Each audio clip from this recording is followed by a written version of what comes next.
Hey, martial arts fans. Welcome to Beauticast, the podcast that brings you the latest news from the world of martial arts. We're here to discuss what's happening in the dojo, the ring, and beyond. From competition results to new training techniques, we've got you covered. And we want to hear from you. If you have any martial arts news to share, a story to tell, or a question you'd like us to answer, send us an email at hello@beauticast.com. Now, let's get into the news. Welcome to the deep dive. Our mission today is, well, it's pretty ambitious. We're trying to connect the profound silent wisdom of martial arts philosophy with the most explosive moments in modern combat sports. It's a huge span. We're talking centuries of thought versus, seconds of execution. Exactly. And that's the tension our sources capture so well. It really is. We've got research on one hand about the spiritual, almost meditative practice of kata, the forms.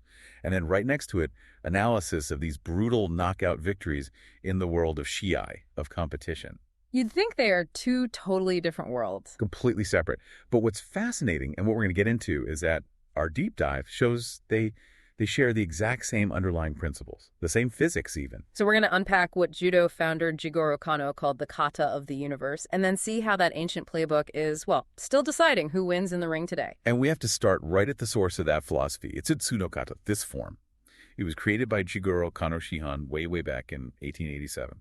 And what's so amazing is that it's not just some historical artifact. Not at all. I mean, for years it was this theoretical touchstone, but just recently, this ancient foundational form appeared for the first time ever on the program of the World Kata Championships. In Paris, right? In Paris, yeah. Yeah. Which is incredible. I find this form so compelling because it's so deliberately abstract. People call it the unfinished kata, or the form without names. Right. Kano chose not to name the actual techniques. Why would he do that? Well, he believed that if you put a name on a movement, you can find its meaning. You lock it into just one physical action. Oh, okay. Kano wanted this form to be transcendent. It's not supposed to be a list of techniques. It's more like a philosophical dialogue. It connects the microcosm, your body, your actions, to the macrocosm. The universe. The fundamental forces of the universe, exactly. Yeah. It really shifts martial arts from just being about fighting to something closer to profound meditation.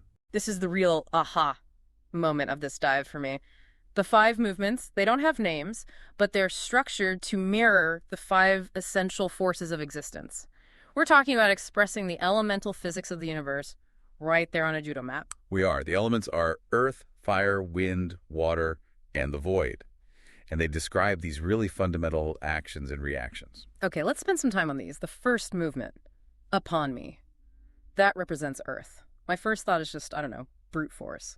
Something immovable. You think so, right? Right. But the sources say it's actually about persistence. Persistence, okay. It's the triumph of continuity and logic over just raw mass. It shows how a smaller force, if you apply it consistently in the right direction, can overcome a much larger, more stable one. So it's not about strength? Not at all. It's about inevitable, correct leverage. It's the definition of efficiency, really. The right force at the right moment. Okay, so stability and slow logic win. Then we move to fire, Nihon-mi. Fire sounds explosive. Fast. It is. Fire is about using the opponent's own intensity. The sources describe it like a small spark that consumes a bigger flame by turning its own heat back on it. So if someone comes at you with huge aggressive power... You don't meet it head on. No. You redirect that energy and you let it defeat them. It's the purest expression of a counterattack philosophy you can imagine. Next up, Sanbon-mi. Wind.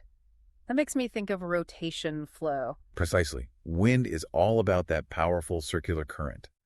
It teaches that the center of any movement holds the power to engulf everything on the outside. So like in a throw. A sweeping throw, or even just spinning out of danger. Controlling that center line is everything. Anything outside that center is it's at the mercy of the rotation. Then we've got Yanhan-mi, water. I think of softness, but water can, carve canyons. And that's it. Water is relentless. Yes. It's inevitable. It advances, it retreats, and over time, through sheer repetition, it just wears everything away. It's the long game. It's totally the long game. It's not one big strike, but that patient, adaptive repetition that'll eventually break any barrier, like the tide. And last, Goen-mi, the void. This is the one I really struggle with. How do you even perform the void? The description says you face the wave head on, but yield for just a moment. It's the ultimate challenge. The void is, it represents the state before creation, but in practice, it's about perfect timing and non-attachment. You fully accept the danger. You accept it. Completely, which lets you become totally fluid. You don't try to stop the force. You actually join it for a split second. And in doing so, you divert its path without a real conflict. It's yielding not from weakness, but as a superior strategy. So the whole point of Itsutsu-no-kata isn't winning at all. It's about this perfect harmony between the practitioners, the tori, and yuke. That's it. It's a joint expression. There's no medal, no winner. It all comes back to Kano's foundational teaching, and this applies to everything we're talking about today. The body obeys technique. Technique obeys principles. Principles obey nature. That's profound. But I mean, how do you bridge that gap? How does this deep, abstract philosophy with no winners translate to the modern competitive mat, where the only thing that matters is the gold medal? And that question brings us straight to Karen Roberts-Castle, a seventh Dan, a former junior world champ, senior world medalist, and Olympian. Is right. Sydney. And she comes from a pure competition background. Her club was famous for being a shiai powerhouse, all about winning. And now she's the development director for the British Judo Association. And she took on this massive challenge of competing in Itsutsu-no-kata for the very first time. At the World Championships in Paris, no less. Right. She was the tori, with Fiona Chan as her yuke. So what did she find? Well, the insight she shared is just invaluable. She realized that the principles from that nameless kata were the exact reason she'd been so successful in her competition career. And she'd never formally practiced it before. Wow. So the principles were just living in her technique already. They were. She saw that first movement, upon me, Earth, that idea of stability and continuity, and she realized that's what she was doing in no-waza, in her groundwork, to win. Just applying that small, correct force over and over. And she made connections with the other elements, too. A really specific one with fire in the void, so Nihon-mi and Gohan-mi. She directly related that idea of yielding to redirect power, accepting the danger, to the principles of kaeshi-waza counter techniques. The timing. It's all about the timing. Exactly. She even recalled a specific moment from competition when an opponent would just fully commit, throw a strong grip on her. For her, that was the signal. That was her accepting the wave. And that gave her the opening. The perfect timing to drop under for her signature Seo Itoshi.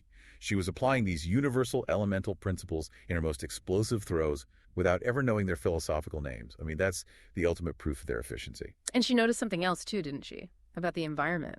She did. She saw that the kata courses were just incredibly inclusive. All ages, all grades, everyone working together. This collaborative society focused on mutual learning. Not just on individual victory. Right. And she felt that spirit, that collective advancement would have made Jigoro Kano so pleased. It really solidifies that idea of martial arts as education. It does.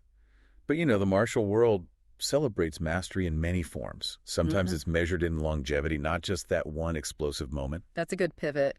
Let's shift from judo's philosophy to the kind of dedication we see in Brazilian jiu-jitsu. We just saw Renzo Gracie, a living legend, promoted to BJJ coral belt by his cousin, Rickson Gracie. What a moment.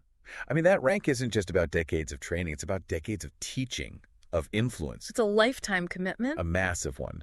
The coral belt signifies a master who has dedicated themselves over such a long timeline.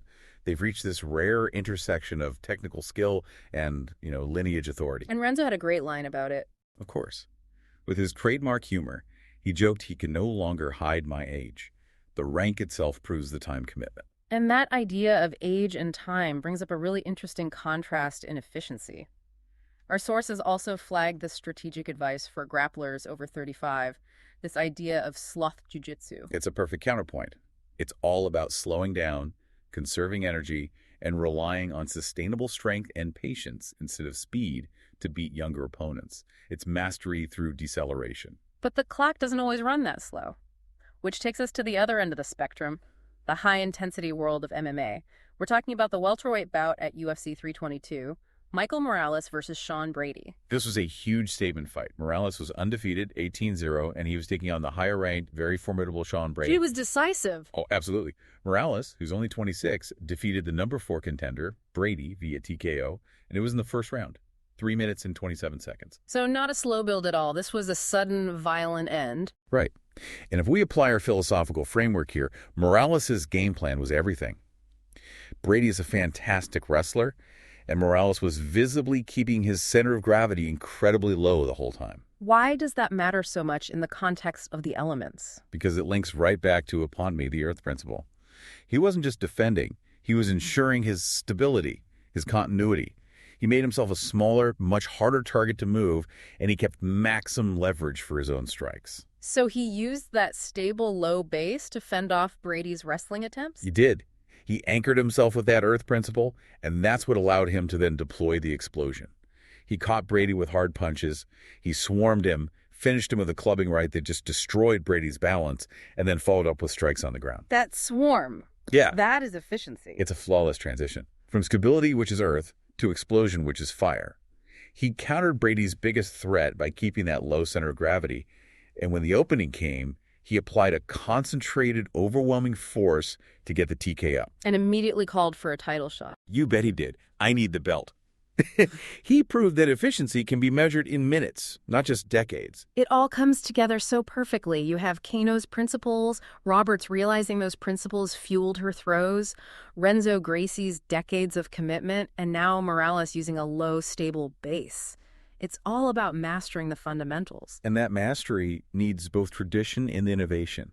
Even the business side of martial arts gets this. We saw the rebrand of the management product Open Black Belt. It's now called Lotus by Open Black Belt. That's an elegant name. The lotus symbolizes growth and strength, right? It does. It symbolizes that bridge. Mm-hmm. A lotus grows from the mud. It honors that deep foundational heritage, but it rises above the surface as this symbol of beauty and resilience. So they're honoring tradition while innovating. Exactly. Mm-hmm. They're streamlining things like payment processing and attendance tracking, but the name shows that even the administrative side has to respect the philosophical roots of the art. So whether you're managing a dojo with new software or learning the movements of the universe in a quiet corner, it's about finding that balance between foundation and flow. A complete circle. We've gone from the kata of the universe and its 5 elemental forces, to a champion seeing those principles in her own strategy, to a legend getting his coral belt, and a young fighter proving explosive efficiency in the cage. It's all connected. Like we said, Jigoro Kano taught that the body obeys technique, technique obeys principles, and principles obey nature. Now, we talked about how Michael Morales got that TKO by keeping a low center of gravity to stop the wrestling.